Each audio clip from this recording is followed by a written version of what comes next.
Okay guys, so got Richard Dunbabbin here with us, and he's got a Kona Qualifier medal. How cool is that? Excellent. So Richard, we've been working together on the nutrition for, well, when did we start? It was about a year. Yeah, about a year. Yeah. And Richard's just won a few weeks ago the Ironman Italy, so we're just chatting about it and the event. So just run us through actually what happened on the event, and then we'll go back and maybe talk about some of the nutrition stuff. So in the planning process, we looked at all the other qualifiers, all the other people that were in it, and so I had a fair idea. As long as I had a reasonable swim under 1 hour and 5 minutes, then I'd be in the top 10. It's pretty, coming off the swim. Yeah. It's not a cert, but pretty likely. So. And I did a 101, so I knew I was up there. So on the bike, there was nobody else I could see in my age group. They were either much quicker than me on the bike, and as it turned out, there was one person, two people that were quicker. So at the turnaround point, after 60, 55 miles, whatever, I passed a guy called Bernard. Right. And Bernard, you overtook him, Overtook him in my age group. So he was the only person I saw in my age group. So I overtook him. This is before they turned round and the other people come in towards you. Yeah. Right. Yeah. So just after the turnaround point, just starting set lap 2 on the bike, and then after about 10 miles, Bernard comes past me on a peloton. He's hanging on the back of it, which is illegal, drafting. So he's being dragged. Did you along. say anything or anything? Well, you cheating bastard. But apart from that, yeah. So and then about 5 miles down the road, there's a penalty tent. I could see the penalty tent. There's a whole load of people in there. And in there also is Bernard. And he got a 5 minute penalty. He got nabbed. He got a 5 minute penalty, which was kind of good news. Yeah. So then I. Were you laughing at that point? Yeah. You was like confident, because I thought, well, there's one out of the way. And then I came onto the run. At that point, I had no idea where I was. Oh, you didn't know where you were? No idea. So you're just saying you had your uncle doing. Yeah. So Uncle John was lined up in a pre-selected place. We'd rehearsed. And he rehearsed it on the app, and all he needed to do was to hold up a piece of paper to say P4, P5 minus 2 minutes, to give me an idea of where I was, or P25, just enjoy it, because I was following all this on the app. Jack was playing basketball. Obviously, it's going on all day because it's like 10 hours. Yeah. But when it came to the crunch, he was playing basketball, and the app doesn't work on your mobile phone. Okay. It didn't work on my mobile phone, so I had to take my laptop, tether it to my mobile hotspot while Jack was playing basketball. So carry on. So I knew that you were like 20 minutes behind one of the guys on the bike. Yeah, which I didn't. I had no idea. So, and it's just as well I didn't really, because I might have just sort of start giving up. But so I got onto the run, and I got some really bad cramp in my hamstrings and didn't feel particularly good, but then ran for about 3k to where Uncle John was going to be, and he wasn't there. And I thought, oh, where is he? And he was about 50 meters further on. Right. Oh, I don't know why. Yeah. And when I got running up towards him and shouting, "How John?" Expecting to, and there was no piece of paper ready for me, so I thought something's not quite right here. And he was on his phone, and he said, "You're just about here," and he had the little map, and I was like, "I know where I am, but what position am I?" And he didn't know, so I thought, oh well, I'll carry on. He just thought where you were on the thing. He didn't realise you wanted to know about where you were in the race. Exactly. Oh my lord! So it went round the. I could have texted him. Yeah, my coach was texting him as well. Oh, right, to tell him. Yeah, but he didn't get the text because he was too busy on the app. So we got to the other side, where in front of his hotel, and my Uncle John had walked to the other side, and he was there, and I thought, he's going to tell me. But he did say, "I think you're in the top 5." And that was the only information I got. Great. So I thought, well, I'm top 5, so I'll keep going. He's got plenty of time between things to, sure, maybe should have called him or something, or got on for next time. Well, he's not. He's probably going to be sacked. So sadly, I didn't know at all on that run. I just kept going, and I had a blister on my left bottom of my left foot, which I think was caused because of the amount of water, because it was 27 degrees. Right. So I was throwing water over me, and the water was going in my shoe, and I think that caused the blister.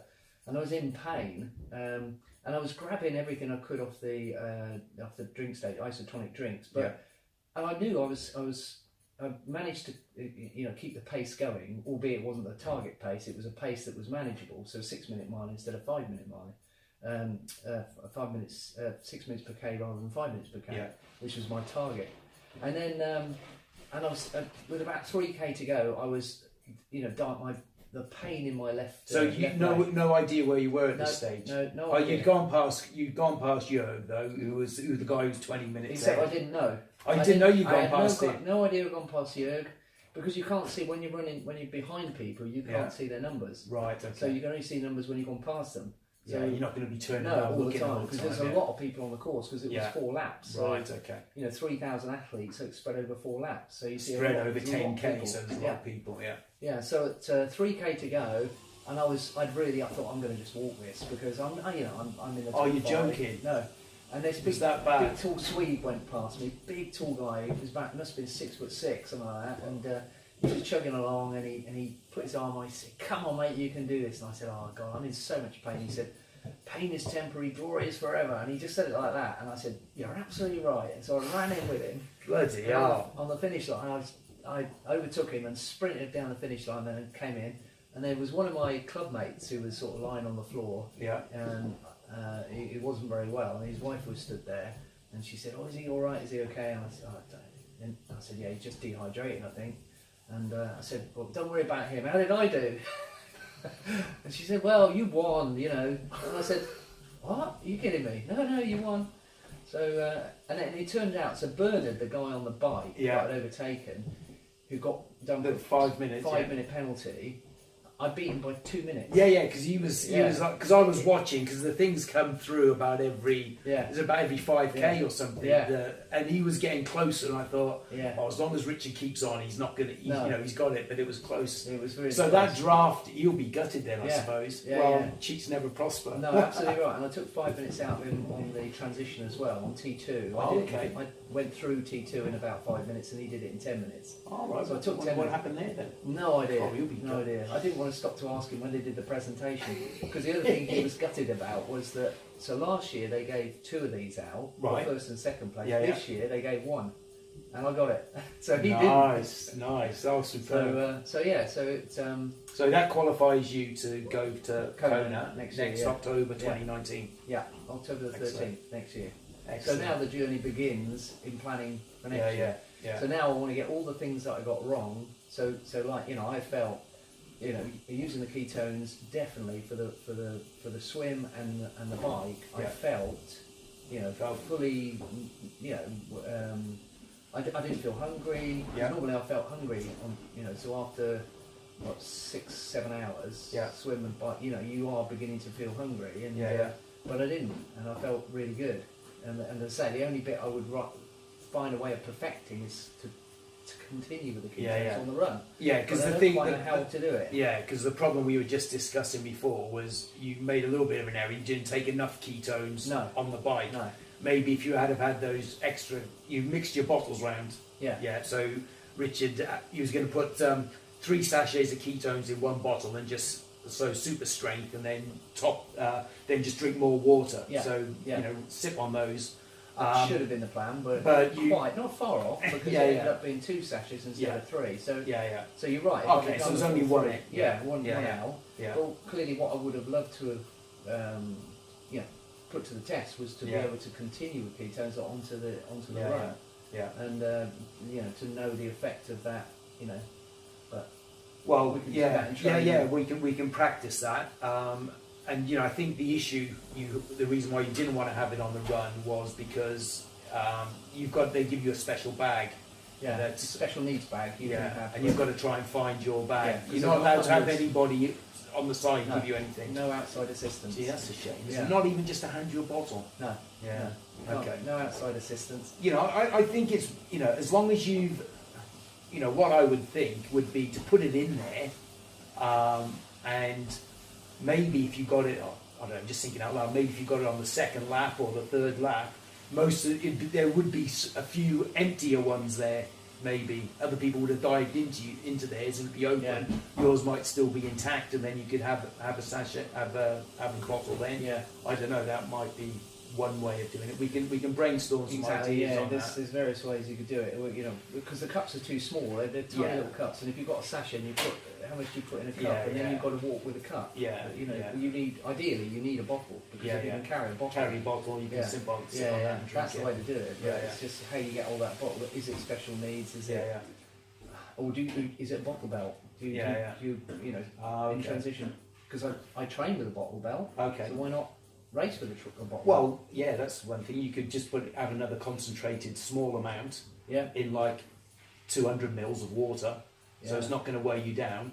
And then just have a little sip of that, and then keep drinking. Drinking the water. That's probably the way of it. That's the way to do it. Yeah. And then you can just dump the bottle belt, you know, as and when you need to. Yeah. But just going back a sec. So when we first started talking, obviously with an Ironman, the nutritional needs are different, because you're going to be running out of your glycogen stores, because you can't have enough carbohydrate. And we calculated roughly as about 5 hours that if you weren't taking on, if you were using carbohydrate drinks, that your glycogen stores would be depleted, and you'd be having to tap into your fat stores. So that's why we did a lot of your training fasted. We got you eating lower carbs, which is a bit of a change for you. And so just to prepare yourself, so your body was better adapted to burning carbs when it needed to. And obviously using the ketones, they preserve your glycogen stores out a little bit longer, so you can push that 5 hours out a bit further. So do you just want to say a little bit about how you found, changing from having, like loads of pasta and rice and that all the time to switching over? The thing I mentioned this time last year, that what I was finding was I was hungry all the time, because I had the wrong diet. So by changing to increasing the amount of fats I actually had in my body, and preserving the glycogen by using the ketones on the endurance rides, if I was doing a 5 hour, 6 hour, I think the longest training session I did was 7 or 8 hours. And I wasn't hungry at the end of it, which was great. The only thing I couldn't do was test 11 hours. 10 plus, but that was a good indicator. It was a that really good indicator that I should be fine to go that extra mile. And so in that respect, the first three quarters was a big tick in that box. What I really want to get right now is the 100% journey. And and all the other challenges that come with it, the humidity and the heat in Kona. And I suppose we'll look at the different training events and other ones. You probably may do some warmer weather training events to try and mimic what you have in Kona. Mind you, Italy was 27 degrees, so it was although drier, not so humid. But so water's important, hydration and salt, the electrolytes. Electrolytes are all pretty key.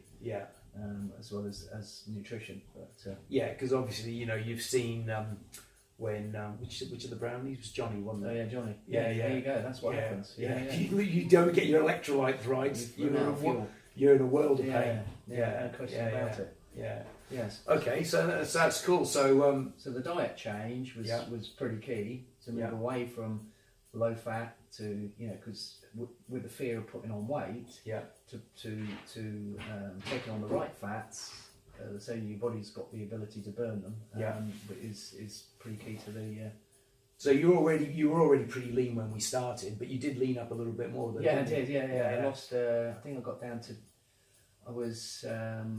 My lowest training weight was about 11.3, but I got down to about 10-12. Right. So to lose 5 pounds, but it was all fat. It was all unwanted fats. Well, at the end of the day, if you win by 2 minutes, not carrying 5 pounds, that over 10 hours, that's probably more than 2 minutes, I would imagine. Yeah, absolutely.